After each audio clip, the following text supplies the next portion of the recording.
যেই ব্যক্তির দিনদারি বেশি তার জীবনে পরীক্ষাও, আল্লাহ যারে পছন্দ করে বেশি তার জীবনে পরীক্ষাও।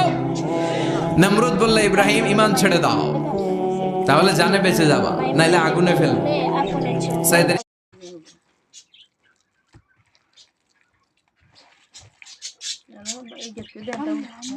এবার কি হবে জানো, কাহিনীটা বলে মাইমুনার লাগে ধাক্কা খাইছে একখানের জন্য। মাইমুনাইকে কয় বলে আপনের চেয়েও বল।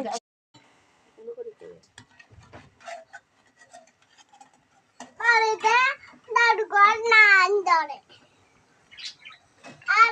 দাদুঘর নাচ ধরে।